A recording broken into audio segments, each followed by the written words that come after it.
Halo, selamat datang. Assalamualaikum warahmatullahi wabarakatuh. Selamat datang di teras Pusaka Diaksa, terasnya pusaka-pusaka Bubun ya.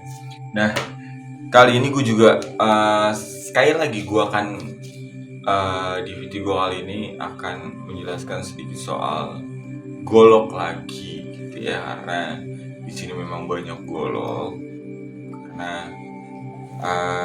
karena memang lebih condong ke golok lah gitu ya kalau untuk kita di sini. Nah, ini ada golok yang bersanad ya. Golok yang bersanad.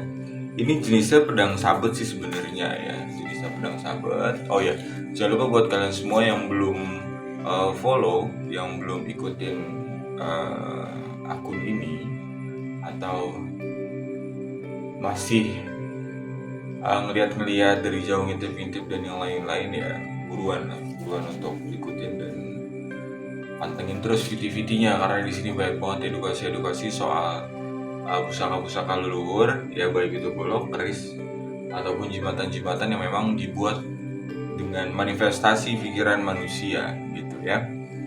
Nah, ini di sini ada pedang sabet ya. Pedang sabet ini dari Cirebon, khas Cirebon ya, ukiran Cirebon ini. Dan ini tanduknya, gagang ini adalah tanduk bule juga ya. Gagang ini adalah tanduk bule. Dan ini adalah salah satu golok yang paling dicari di daerah Cirebon. Kenapa gue bisa bilang begitu? Karena golok ini adalah salah satu golok pusaka yang memang dimiliki oleh salah satu orang atau sosok yang sangat berpengaruh di Cirebon gitu ya. Ini namanya Naga Trawangan goloknya ya. Naga Trawangan dari segi handle-nya Naga Trawangan, dan jenisnya itu pedangnya itu golok sabet ya, maksudnya ya. Golok sabet karena melengkung dia. Kalau turun begini, kalau kebalikan dari ini namanya suduk pedang, untuk suduk ini untuk nyabet ya. Nah, ini gue akan jelaskan. Jadi golok ini saya dapat di daerah Bekasi ya, dari daerah Bekasi. Dan golok ini alhamdulillahnya itu bersanad. Dalam artian bersanad itu pemiliknya itu jelas ya, pemiliknya itu jelas. Nah, ini golok ini pernah dipegang oleh Raden Angkawijaya namanya. Jadi kalau kalian masih ataupun pernah mendengar ya nama Raden Angkawijaya, inilah goloknya ya. Dan Raden Angkawijaya diberikan ya, asal muasal golok ini bisa sampai ke Raden Angkawijaya itu karena diberikan oleh Eyang Panembahan Losari gitu ya, masih di wilayah Cirebon perbatasan gitu. Dan ini masih original sebenarnya karena dirawat ya, ini juga nanti akan kita restorasi lah sebenarnya kalau untuk rangkanya ya.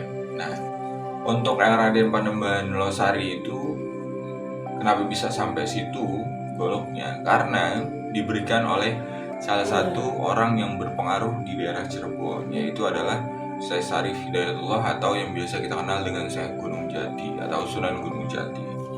Itu ya, Sunan Gunung Jati Cirebon. Kenapa saya bilang ini golok banyak orang cari? Ya karena sanadnya jelas gitu. Dan memang dicari oleh banyak banget orang-orang di wilayah Cirebon gitu ya. Dan jarang banget pusaka sebenarnya yang bersanad, itu jarang banget gitu ya. Nah, sekarang ada di saya pusakanya gitu ya. Dan alhamdulillahnya bisa sampai di sini, dan saya juga bisa berterima kasih lah kepada orang-orang yang memang sudah menjaga golok ini sedemikian rupa gitu ya. Nah, berarti untuk eranya itu sekitar tahun 1500 atau pokoknya 1400, 1500, 1600 lah ya. Untuk era golok ini gitu ya. Udah jelas. Ya, banyak orang cari, khususnya sesepuh-sesepuh di wilayah Cirebonan banyak yang cari lah golok ini. Gitu. Nah, golok ini dinamakan golok naga Trawangan gitu. Oke, cukup sekian dan jangan lupa untuk diikutin terus ya. Jangan lupa untuk di follow terus. Jangan lupa juga untuk di share videonya kemana-mana. Saya Rian Diwardani dari Teras Pusaka Adiaksa, terasnya pusaka-pusaka leluhur, terasa pusaka-pusaka buhun gitu ya. Terima kasih banyak. Assalamualaikum warahmatullahi wabarakatuh.